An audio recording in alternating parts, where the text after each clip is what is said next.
This is Andrew calling in from Ohio. Andrew, you're live on Truth Wanted. What's up?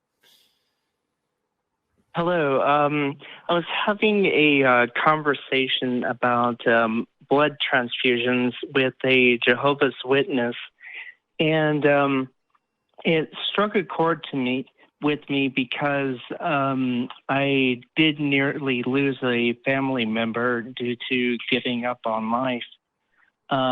But fortunately, because I didn't, just give up on them, they are still alive.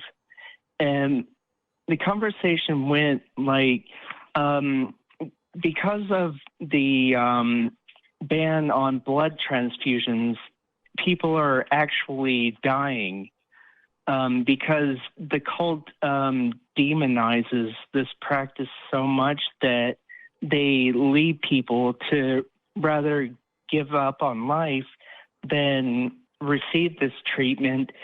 And I was talking about the life-saving potential of this practice, but all I got was like, we're coming up with bloodless surgeries.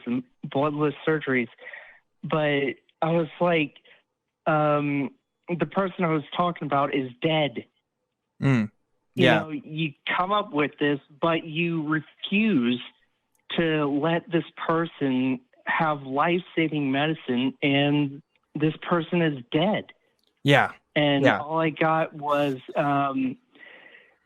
you're forcing him, and he's in a better place. And I was like, oh my goodness, because she said he would have suffered on earth anyway.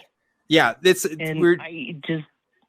It's frustrating. I know it's a thought terminating cliche. We were kind of talking about this before the show. Joe and I were about from the Jehovah's Witnesses in particular, right? This idea that we have to follow this rule. We just have to. And yeah, there may be consequences here on earth because of it, but we can at least look forward to heaven and not think about the harm that's actively being caused by denying people blood transfusions. And this is an example of a belief that is actively causing harm and that I will try to change people's minds on fervently, because that's not okay.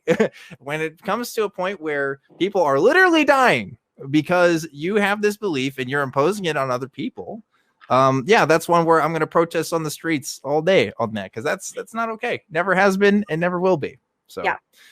And I think, if I may, I think that there are a couple of things that have to be recognized. And is that one, like anytime that you take agency away from another human being, you are going to cause harm.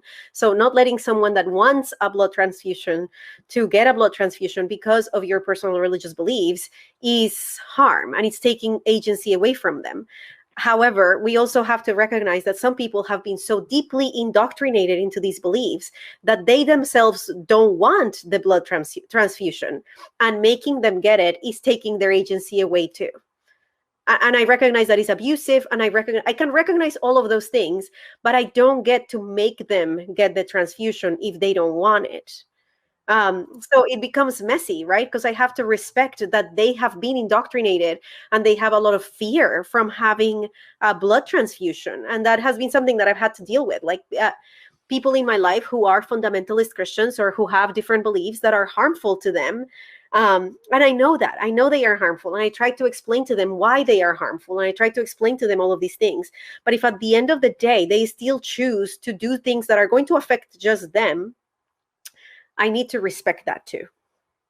And unfortunately walk away, because otherwise I am taking agency from them too. This is like, I mean, this is the conversation of our times, isn't it? I mean, I guess it's of all times, but it's like, where is that limit of where if you're convinced of something is true and that other person isn't, like to what degree are we, can we allow ourselves to, try to change someone's mind or try to change a way that a culture operates? Because on one level, it is like, I want to be respectful of somebody else's culture. I want to be respectful of somebody else's beliefs, but I cannot ignore the systemic harm that comes with that. That comes for a generational belief. Yeah. I mean, this conversation bleeds into abortion. This conversation bleeds into euthanasia. This conversation bleeds into a lot of different conversations on health decisions Yeah. that at the end of the day should come to the individual, should stop Right. at the individual. Yeah. And some of them are going to be the bad decision for you. Like I wouldn't do that. I wouldn't make that decision. But the fact that you do it has to be respected. I have to do that. And that's hard. That's hard for me too, because I as someone who, grew up in Christianity and is now out of it and feels so much better for not being in it, there's a part of me that wants to say, Joe, that like, I want to give that experience to everybody.